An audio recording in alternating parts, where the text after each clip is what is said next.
നമസ്കാരം. കേരളത്തിൽ ജ്യോതിഷം ഇന്ന് 4 പ്രകാരത്തിൽ ചിന്തിച്ചു വരുന്നു. ഇന്നത്തെ കാര്യമാണ് ചിന്തിക്കുന്നത്. ആദ്യമായി ജാതകം, അതിനുശേഷം പ്രശ്നം, അതിനുശേഷം താമ്പൂല പ്രശ്നം, അതിനുശേഷം അഷ്ടമംഗല പ്രശ്നം. ഇതിനെങ്ങനെ സാധാരണക്കാർക്ക് മനസ്സിലാക്കാം എന്നുള്ളത് ഒരു sessions court, district court, high court, supreme court. അപ്പോൾ ഇങ്ങനെ അഷ്ടമംഗല പ്രശ്നം എന്ന് നാം കേട്ടിട്ടുണ്ട്. അത് ജ്യോതിഷത്തിലെ അവസാന വാക്ക്, കേരളത്തിൻ്റെ മാത്രം ഉള്ള ഒരു കോൺട്രിബ്യൂഷനാണ്. അഭിമാനപൂർവ്വം നമുക്ക് പറയാം. കാരണം അത്രത്തോളം സംസ്കൃതവും ഗണിതവും ജ്യോതിശാസ്ത്രത്തിൽ കേരളത്തിലെ ആചാര്യന്മാരെല്ലാം തന്നെ കോൺട്രിബ്യൂട്ട് ചെയ്തിട്ടുണ്ട്. അപ്പോൾ അഷ്ടമംഗല പ്രശ്നം എന്നുള്ളത് ഒരുപക്ഷെ നമുക്ക് പറയുവാൻ സാധിക്കും ജ്യോതിഷത്തിലെ അവസാന വാക്ക് അഷ്ടമംഗല പ്രശ്നമാണ്. അഷ്ടമംഗല പ്രശ്നം ഒരുപക്ഷെ കുറച്ച് പേരെങ്കിലും തെറ്റിദ്ധരിച്ചിട്ടുണ്ട്, ഇത് ക്ഷേത്രങ്ങളിൽ മാത്രമാണ് വെക്കുന്നത് എന്നുള്ളത്. അങ്ങനെയല്ല, തറവാട്ടിലും അഷ്ടമംഗല പ്രശ്നം വെക്കാം. അഷ്ടമംഗല പ്രശ്നം എന്നുള്ളത് ഒരു ചിന്താ പദ്ധതിയാണ്, ബൃഹത്തായ ചിന്താ പദ്ധതിയാണ്. ഈ ഒരു ഉദാഹരണത്തിന് ഈ MBBS, MD, FRCS, ഈ FRCS ലെവലിലുള്ള നോളജ്, അത്രയും ശാസ്ത്രം പഠിച്ച് കൈകാര്യം ചെയ്യുവാൻ പറ്റുന്ന വ്യക്തികളാണ്, ദൈവജ്ഞന്മാരാണ് അഷ്ടമംഗല പ്രശ്നം വെക്കുന്നത്. അപ്പോൾ അഷ്ടമംഗല പ്രശ്നം വലിയൊരു ചിന്താ പദ്ധതിയിലൂടെ ഒരു തറവാട്ടിലുള്ള സമഷ്ടിയായിട്ടുള്ള ദോഷങ്ങളെ, ഗുണദോഷങ്ങളെ വിചിന്തനം ചെയ്യുന്ന ഒരു പ്രക്രിയയാണ്. അതേ പ്രോസസ്സ് തന്നെയാണ് ക്ഷേത്രത്തിൽ ചെയ്യുമ്പോൾ. അവിടെ അഷ്ടമംഗല പ്രശ്നം അല്ലെങ്കിൽ അഷ്ടമംഗല ദേവപ്രശ്നം എന്നൊക്കെ പറയുന്നുണ്ട്. വീടുകളിലും സ്ഥാപനങ്ങളിലും അഷ്ടമംഗല പ്രശ്നം വെക്കാം എന്നുള്ളത് ഏവരും മനസ്സിലാക്കുക. കാരണം അതൊരു പ്രോസസ്സാണ്.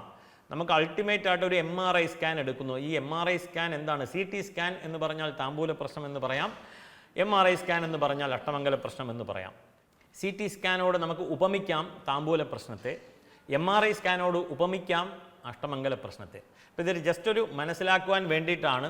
ഇനി ഇതെടുത്ത് വെച്ച് ലോജിക്കായിട്ട് ട്രാൻസ്ലേറ്റ് ചെയ്ത് ആൾക്കാർ ഇനി MRI സ്കാൻ എടുക്കേണ്ട, അഷ്ടമംഗല പ്രശ്നം വെച്ചാൽ മതി എന്നൊന്നും ദയവ് ചെയ്ത് ആ ലെവലിലേക്ക് ചിന്തിക്കരുത്. കാരണം ഇന്നത്തെ കേരള സമൂഹത്തിൻ്റെ ചിന്താ പദ്ധതി, സമൂഹ മനസ്സ് അങ്ങനെ പൊയ്ക്കൊണ്ടിരിക്കുകയാണ്.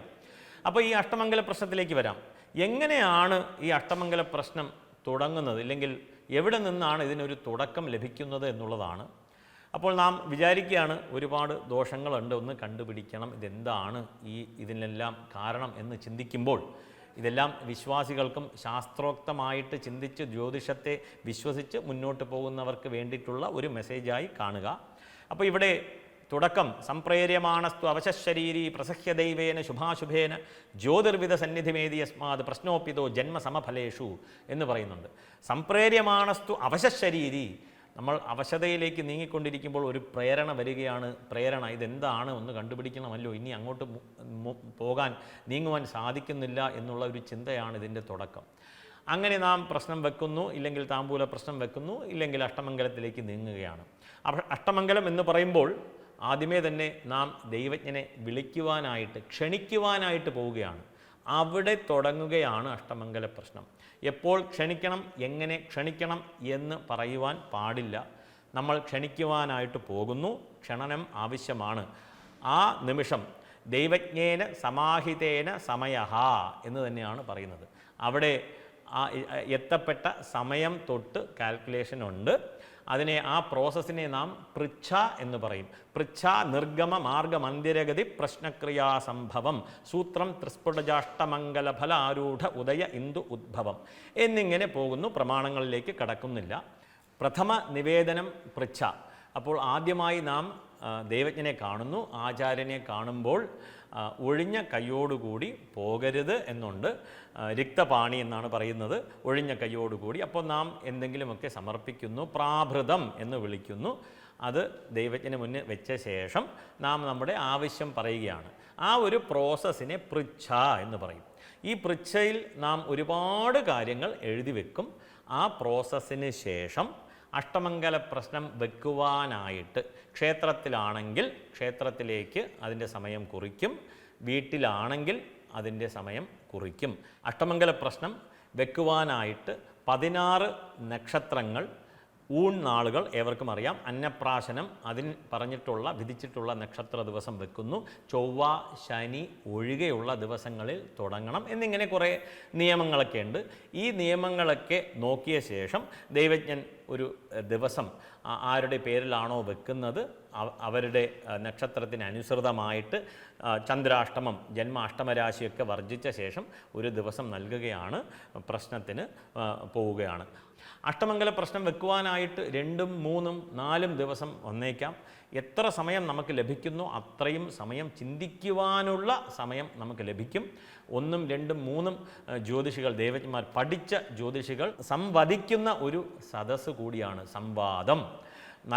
നല്ല രീതിക്കൊക്കെ ചർച്ച ചെയ്ത് ശാസ്ത്രോക്തമായിട്ട് ചിന്തിച്ച് ഗുണദോഷ വിചിന്തനം ചെയ്ത് മുന്നോട്ട് പോവുകയാണ്. ദൈവജ്ഞേന സമാഹിതേന സമയ വെച്ചിട്ട് അവിടെ നിന്ന് തുടങ്ങിയ സമയം മുതൽ പൃച്ഛ, നിർഗമ, മാർഗ, മന്ദിരഗതി എന്നിങ്ങനെ കുറേ പ്രോസസ്സുകളിലൂടെ കടന്ന് അവസാനം നമുക്ക് നമ്മുടെ ദോഷവും ഗുണവും ക്രോഡീകരിച്ച് അഷ്ടമംഗല സംഖ്യ ഉൾപ്പെടെ പറഞ്ഞ് അതിനുള്ള പരിഹാരങ്ങളും നിർദ്ദേശിക്കുന്ന ഒരു ബൃഹത്തായ പദ്ധതിയാണ് അഷ്ടമംഗല പ്രശ്നം എന്നിങ്ങനെ നല്ലൊരു ബൃഹത്തായ ഒരു ശാസ്ത്രമുണ്ട്.